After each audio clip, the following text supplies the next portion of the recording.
closure of schools following the adoption of 20 students of Government Day Secondary School, Maga, in Zuru local government area by suspected bandits. The decision to reopen the schools is part of the government's commitment to maintaining a stable and uninterrupted academic calendar after the successful completion of the first term.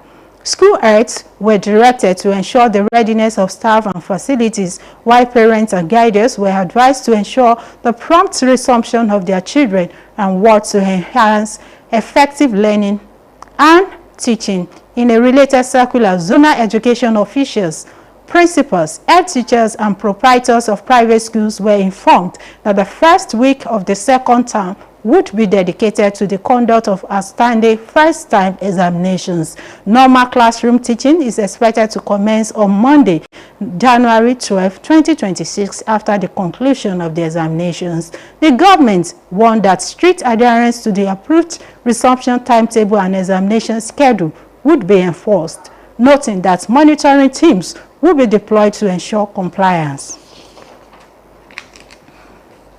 Plateau State Governor Caleb Mutfwang has officially defected from the People's Democratic Party (PDP) to the All Progressives Congress (APC). The governor was formally received into the APC in Jos, where the state chairman of the party, Rufus Bature, presented him with his membership card. Speaking at the event, Mutfwang said his decision to join the APC was taken in the interest of Plateau State, assuring residents that his administration would remain inclusive despite the change in party. Describing the move as a defining movement, the governor called on the people of the state to remain united. He expressed appreciation to members of the PDP, his former party, for providing him with a platform for his political journey. He noted that his defection to the APC would further spur him to deliver qualitative leadership and deepen development across the state.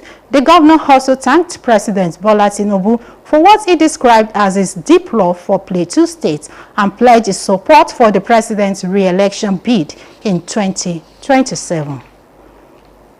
Still talking politics, Kano State High Court has affirmed the appointment of Abdullahi Zubair Abiya as the acting state chairman of the New Nigerian People's Party (NNPP) in Kano State. The court also upheld the suspension of the former state chairman Ashimu Dungurawa and restrained him from interfering in the affairs of the party pending the determination of the substantive suit. However, the court fixed January 19 for the hearing of the case instituted by the Dawakin Tofa Local Government Executive Committee of the NNPP against Dungurawa. The ruling followed an application filed before the court challenging Dungurawa's continuing claim to the chairmanship after his suspension by the party's State Executive Committee. Ashimu Sulaiman Dungurawa is reportedly aligned with the party's national leader, Senator Rabi Musa Kwankwaso. Meanwhile, the Kano State Executive Committee of the NNPP, during an emergency meeting held at the party secretariat in Kano, confirmed the appointment of Abiya as acting state chairman. The court ordered all parties to maintain the status quo and directed that Dungurawa should refrain from parading himself as chairman or taking any action capable of disrupting the party's activities in the state pending the hearing and determination of the suits.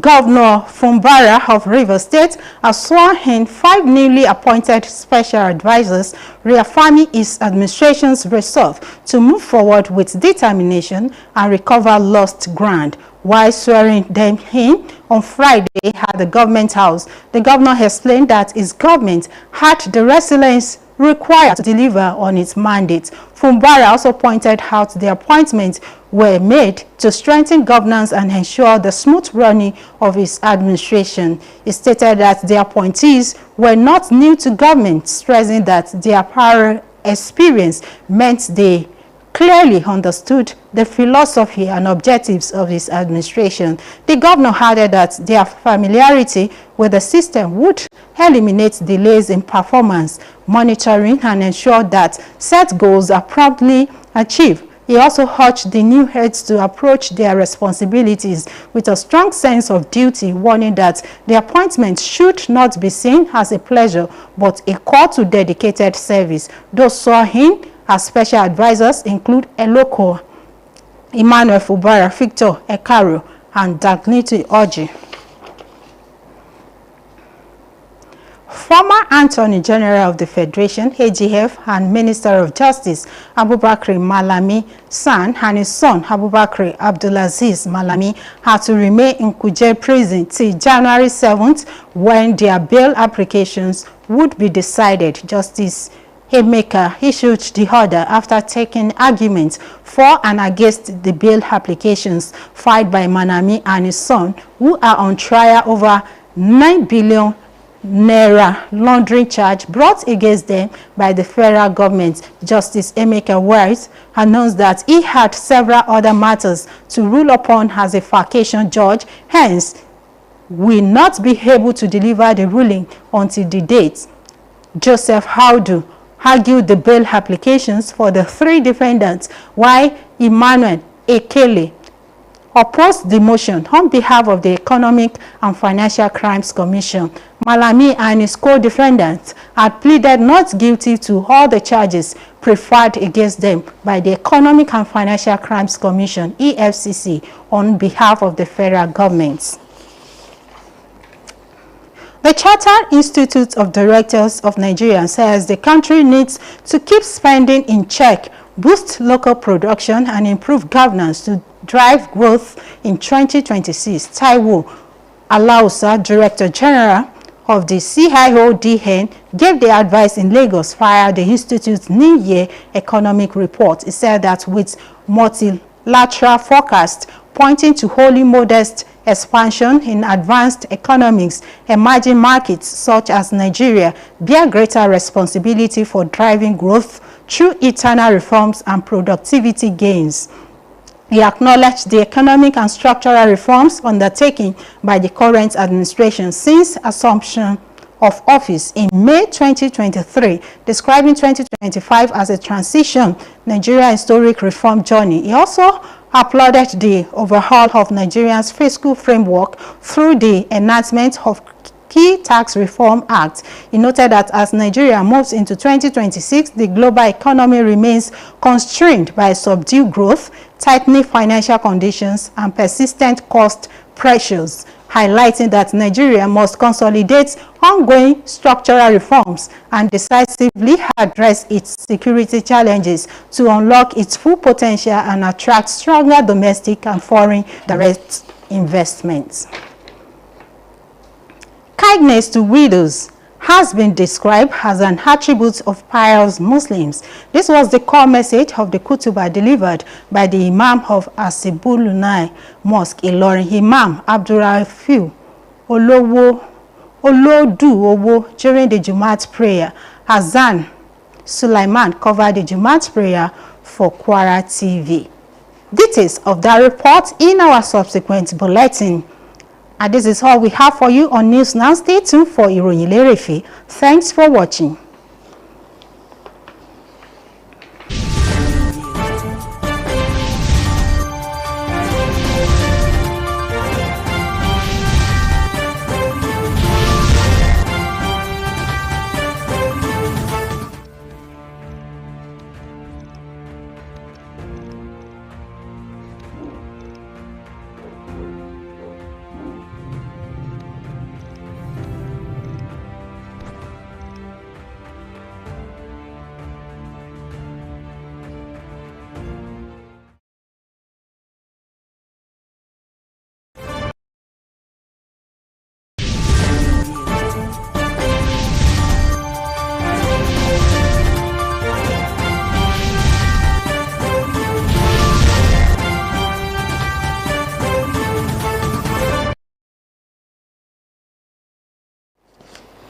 Ẹ kú ìrọ̀lẹ́, àsìkò iṣẹ́ látàárọ̀. ilé ní ìròyìn lérèfé láti ìkànnì móhùnmáwòrán tìpínlẹ̀ Kwara èyí tó fi kalẹ̀ sí àpáta Yakuba nílùú Ìlọrin. Muhammad Jamiu Alaku ni oníròyìn yín, ìròyìn ọ̀hún rèé. Àwọn ikọ̀ ọmọ ogun àjùmọ̀ṣiṣẹ́pọ̀ JTF ni wọ́n ti dènà èròǹgbà àkọlù látọwọ́ àwọn ikọ̀ agbébọ̀jà bandits tí wọ́n fẹ́ ṣàkọlù sí àwọn onírúurú abúlé ní ìjọba ìbílẹ̀ Shanono ní ìpínlẹ̀ Kano lẹ́yìn wákàtí tí wọ́n fi jagun bọn lọ́pọ̀lọpọ̀. Ìjagun náà ló bẹ̀rẹ̀ láti alẹ́ ọjọ́bọ̀ tó sì tẹ̀síwájú títí wọ ìdájíkùtù ọjọ́ Ẹtì ní ìlú Yankwanda, Babandoho àtàwọn ìlú míì tó múlétì. Nígbà tó ń fìdí ìṣẹ̀lẹ̀ náà múlẹ̀, agbẹnusọ àjọ ọmọ ogun orí ilẹ̀ ní ìpínlẹ̀ Kano, Ọ̀gágun Zubair Babatunde sọ wípé àwọn báńdíìtì ọ̀hún ni wọ́n ń gbèrò láti wọ àwọn abúlé pẹ̀lú ọ̀kadà alùpùpù tí wọ́n sì ń yìnbọn sókè ní kíkankíkan. Ó ṣàlàyé pé àkọlù ọ̀hún ni ó jẹ́ ìgbẹ̀san lẹ́yìn tí àwọn báńdíìtì wọ́n pàdánù ọ̀pọ̀lọpọ̀ ọmọ ogun wọn sọ́wọ́ àjọ ọmọ ogun ilẹ̀ Nàìjíríà lásìkò àkọlù ìdájíkùtù lọ́sẹ̀ tí ó kọjá. Ó fi kún wípé ìgbésẹ̀ àjọ ọmọ ogun ló dènà pípàdánù ẹ̀mí àwọn aláìṣẹ̀ àti ọ̀pọ̀lọpọ̀ dúkìá. Babatunde ṣe ìdánilójú fún àwọn olùgbé wípé àjọ ọmọ ogun yóò tẹ̀síwájú láti máa dáàbò bo ẹ̀mí àti dúkìá wọn tó sì rọ̀ wọ́n láti máa pèsè ojúlówó ìròyìn lásìkò tó bá tọ́ àti tó bá yẹ fún àwọn àjọ elétò ààbò.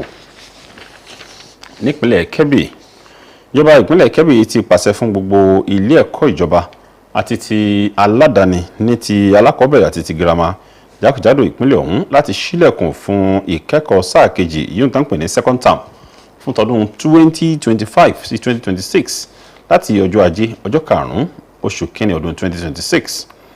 Àṣẹ náà ló wà nínú àtẹ̀jáde ọ̀tọ̀ọ̀tọ̀ tó jẹ́ àjùmọ̀buwọ́lù látọwọ́ alukoro àjọ elétò ẹ̀kọ́ káríayé ìpínlẹ̀ Kebbi yóò Isa Ibrahim àti igbákejì adarí fún ètò ẹ̀kọ́ ní iléeṣẹ́ tó ń rí sí ètò ẹ̀kọ́ alákọ̀ọ́bẹ̀rẹ̀ àti girama ní ìpínlẹ̀ ọ̀hún Aliyu Bagarawa.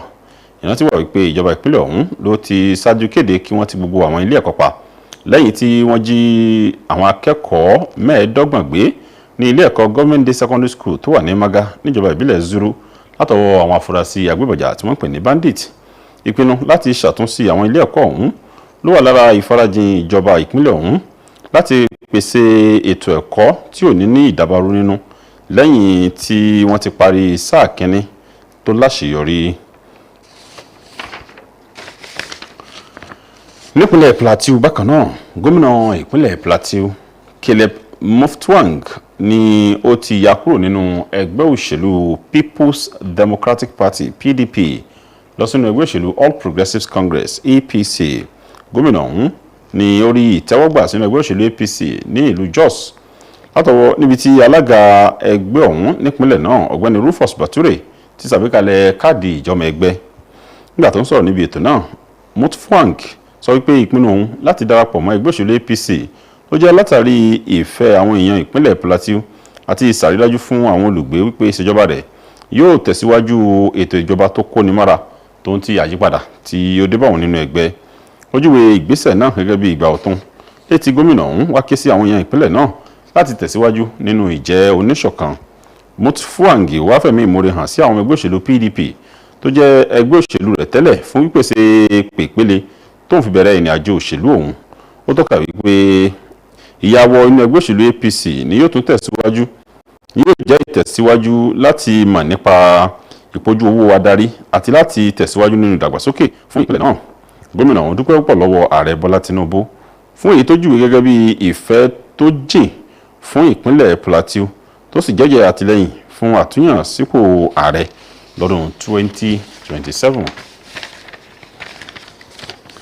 Ilé ẹjọ́ gíga kan ní ìpínlẹ̀ Kano ti fìdí ìyànsípò Honorable Abdullahi Zubaru Abia múlẹ̀ gẹ́gẹ́ bí adelé alága fún ẹgbẹ́ òṣèlú New Nigerian People's Party NNPP nípínlẹ̀ Kano. Ilé ẹjọ́ ọ̀hún ló tún fi ìdí ẹ̀ múlẹ̀ yíhun ìgbégi dènà alága tẹ́lẹ̀ rí Hashimu Dungurawa tó sì ní kó yé dá sí ọ̀rọ̀ ẹgbẹ́ títí tí wọ́n yóò fi pinnu lórí ìgbẹ́jọ́ rẹ̀. Ẹ̀wẹ̀, ilé ẹjọ́ ti wá mú ọjọ́ 19 oṣù kínní fún gbígbọ́ ẹjọ́ tí ó jáde látọ̀dọ̀ àwọn ìgbìmọ̀ aláṣẹ níjọba ìbílẹ̀ Dawankin tó fà nínú ẹgbẹ́ òṣèlú NNPP tí wọ́n pè tako Dúgúnráwá. Ìgbẹ́jọ́ náà kalẹ̀ ló tẹ̀lé ìpẹ̀jọ́ látọwọ́ èyí tí ó fi ń pè tako Dúgúnráwá èyí tó ń pera rẹ̀ ní alága lẹ́yìn tí ìgbìmọ̀ aláṣẹ ẹgbẹ́ ọ̀hún ti fún ní ìrọ́kúnlé. Gómìnà Siminalayi Fubara ti ìpínlẹ̀ Rivers ti búra wọlé fún àwọn olùdámọ̀ràn pàtàkì 5 tuntun tó sì fìdí ìfarajìn ìṣèjọba rẹ̀ múlẹ̀ láti tẹ̀síwájú àgbéga bá ìpínlẹ̀ náà. Nígbà tí ó ń búra wọlé fún àwọn olùdámọ̀ràn pàtàkì náà lọ́jọ́ Ẹtì ní ilé ìjọba, gómìnà ọ̀hún ṣàlàyé pé ìṣèjọba rẹ̀ ló ní ìfarajìn tó nílò láti rí wípé ìpínlẹ̀ Rivers ló gòkè àgbà. Fubara tún tọ́ka sí ìyànsípò tuntun tí wọ́n ṣe ọ̀hún léyìí tó ní yóò pọnkún ètò ìṣèjọba àti ìṣàrídájú pé ètò ìjọba ló ń lọ ní geere. Ó fi kún wípé àwọn tí wọ́n yàn sípò náà ni wọn kì í ṣe ojú tuntun fún ìjọba, nítẹnumọ́ wípé ìrírí wọn ni yóò jẹ́ kí wọ́n tètè mọ iṣẹ́ tó wà níwájú ní kó wà wọn. Gómìnà ọ̀hún fi kún wípé ìjẹ́ onílé táwọn tí wọ́n yàn ọ̀hún jẹ́ nínú ètò ìṣèjọba tó wà lọ́wọ́ ni yóò ṣe àdínkù ìfifalẹ̀ iṣẹ́ tí yóò sì jẹ́ kí iṣẹ́ kó máa lọ geere. Àwọn tí wọ́n búra wọlé fún gẹ́gẹ́ bí olùdámọ̀ràn pàtàkì lè mọ Eloka Tasie Amadi, Peter Medi, Emmanuel Fubara, Victor Ekaro àti Darlington Orji. Amòfin àgbà tẹ́lẹ̀ rí fún ìjọba àpapọ̀ tó tún jẹ́ mínísítà tẹ́lẹ̀ rí fún ẹ̀ka ìdájọ́ Abubakar Malami tó jẹ́ àgbà ọ̀jẹ̀ amòfin àti ọmọ rẹ̀ ọkùnrin Abubakar Abdulaziz Malami ni wọ́n sì máa gbatẹ́gùn nínú ọgbà ẹ̀wọ̀n Kùjé títí di ọjọ́ 7 oṣù kínní nígbà tí wọn yóò gbọ́ ìgbẹ́jọ́ bóyá wọn gba béèlì àbí wọn ní gba béèlì wọn.